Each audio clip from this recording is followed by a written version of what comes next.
Donc cuir de belle facture évidemment, petit pommeau.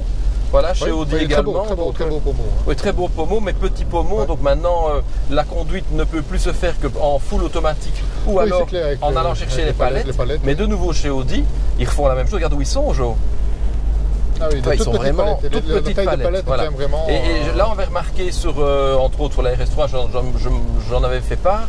Les palettes sont un peu courtes malgré tout. Je trouve que les palettes, si celui qui veut la conduire manuellement, même si ce n'est pas l'esprit de cette voiture, personnellement, je trouve que les palettes devraient être 1,5 cm plus longues pour avoir une meilleure préhension. Parce que là, elles sont vraiment très petites, il faut aller les chercher. Puisqu'on ne peut plus utiliser la boîte de façon manuelle. Sinon, voilà, bel assemblage. Ils ont mis un pavé tactile qui permet, disons, de contrôler l'écran et Voilà, alors que l'écran, lui, n'est pas tactile. Non, et d'aller chercher dans le répertoire. Mais là, là, il faut vraiment quitter les yeux de la route pour aller introduire, disons, des initiales lorsqu'on veut rechercher dans son répertoire l'un ou l'autre correspondant. Donc là, c'est un tout petit peu plus loin. C'est un peu le paradoxe parce que tu dois un peu quitter les yeux de la route par rapport au pavé, alors que le but de l'écran du cockpit, c'est justement garder, d'avoir toutes les informations sous le regard sans devoir aller chercher à droite à gauche un petit peu les infos. Niveau confort, on n'a pas ici la suspension pneumatique. Non, en effet, ils nous ont dit que c'est la suspension. C'est des options qu'il n'y a pas, mais malgré ça, elle reste quand même. Oui.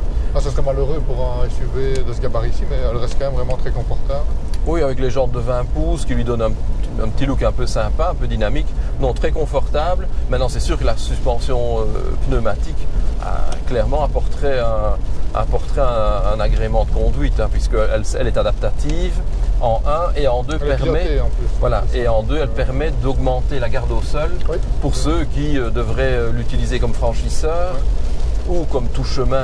Ça n'est pas à tout terrain, mais comme tout chemin, c'est vrai que le fait de pouvoir augmenter la garde au sol peut, dans certains cas, apporter réellement une aide précieuse. Par contre, un effort a été fait au niveau du poids, puisque elle pèse 90 kg de moins que la version précédente, donc ce qui est... Oui, ce qui est quand même... voilà. C'est un passager. Hein. Oui, voilà, exactement. C'est comme si en permanence, j'avais un passager de ma taille et de mon poids quasiment à côté de moi. Donc c'est vrai que c'est ça de gagner. Donc au niveau performance, dans cette version 190 chevaux, oui, un bon allant. 7 secondes 9 au 0-100. Franchement pas mal. Ce qui est pas mal. Pour le poids de la bête. Au niveau 129 grammes de CO2, ce qui reste... pas pénalisant, c'est pas le bon élève de la catégorie, mais qui reste pas pénalisant par rapport à la taxation. Donc. Certainement. Te voilà au volant maintenant de la nouvelle Q5, Joe. Oui. Voilà, je suppose que position de conduite, vraiment très bonne. Vraiment très bonne. Ah, c'est très bonne, bien sûr. Position de conduite très bonne. Multiples réglages du siège, au niveau de l'assise, au niveau du volant, donc de ce point de vue-là, oui, nickel. Ces sièges sont très enveloppants, tu le remarques. Hein. Ça, c'est vraiment remarquable. Vraiment confortable. Le moteur, la sonorité quelconque. C'est souvent le cas avec les 4 cylindres. De l'ITDI. Oui, un 4 cylindres de l'ITDI, évidemment, on n'aura jamais un rendu sonore très séduisant. Maintenant, il pousse bien, on sent bien le couple. Ici, c'est vrai que c'est une version non bridée et il enroule bien et la boîte joue bien son rôle. Par contre, pour le Virtual Cockpit, ici on a l'écran de GPS qui est là, moi je m'y fais. Je m'y fais. Mais quand on met évidemment, comme je le disais, si tu mets la position, c'est le petit. Quand on met les écrans, les compteurs en grande taille, les grands compteurs et le petit GPS. Voilà, et le petit GPS, ça va. Mais dès qu'on diminue la taille des compteurs, d'avoir que le GPS. Absolument. Le GPS c'est pas mal, ça fait un peu Google Maps là avec on a les arbres. C'est sympa. Ça change de l'écran classique. En effet. Au niveau de la boîte, elle passe bien. C'est vrai que les palettes, comme tu l'as fait remarquer, elles sont un petit peu petites. Oui. Maintenant, le fait qu'elles soient solidaires au volant, c'est bien.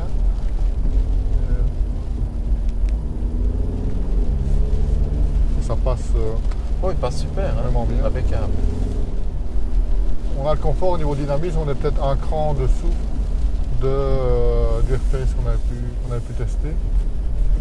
Je sais pas ce que tu en penses. Oui, en effet. C'est un petit peu plus, un côté un petit peu plus dynamique. Mais disons que oui, le FPS, il partait d'une feuille blanche. Ils ont voulu, bon, ben, ils ont une base de données qui est quand même un peu Land Rover, hein, puisque Jaguar Land Rover fonctionne de concert. Donc c'est vrai que là, on avait été plutôt surpris pour un premier jet d'avoir un véhicule aussi abouti. Celui-ci est du même niveau, clairement, mais on n'a pas la surprise comme on l'a eu dans le Jaguar.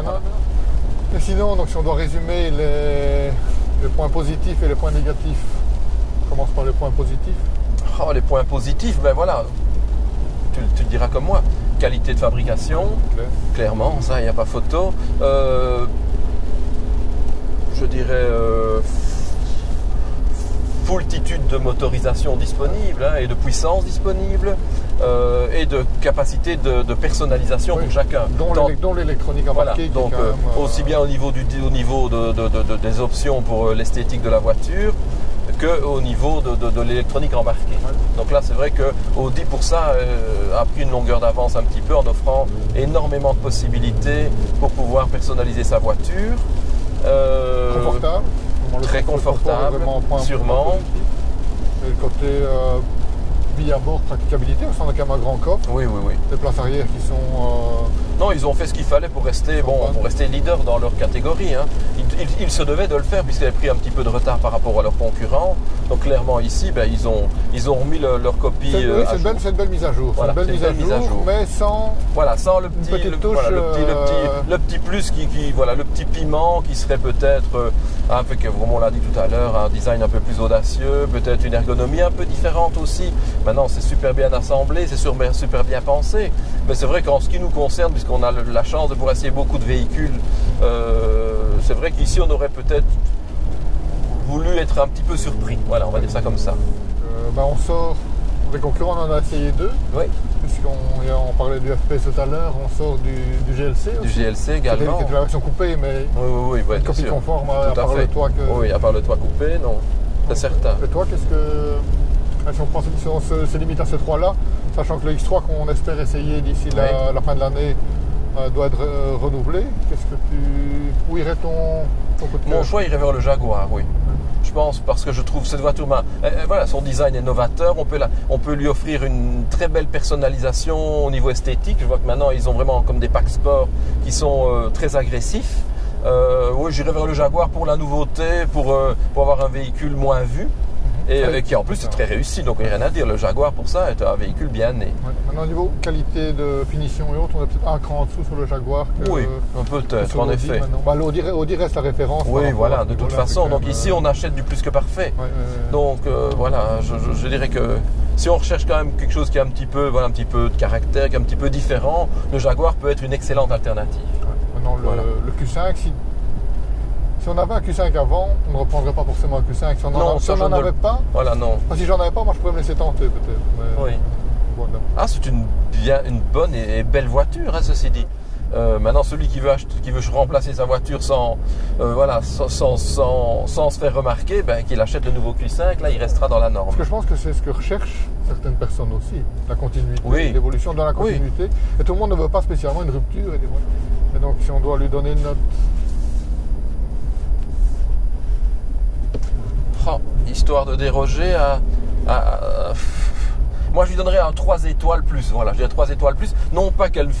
Mais je n'ai pas été surpris. Voilà. C'est la philosophie du 3 étoiles. Voilà. Par rapport à je n'ai pas été surpris par le véhicule puisque je connais l'ancienne Q5. Donc ici je me suis retrouvé dans un Q5 esthétiquement. Bon, il y a des modifications mais c'est pas flagrant. Donc séduit, oui, surpris, non. Donc voilà pourquoi je lui mettrais 3 étoiles plus, personnellement. Maintenant si je connaissais pas le Q5, j'entrerais de plein pied avec le 4 étoiles. Voilà, je te rejoins totalement.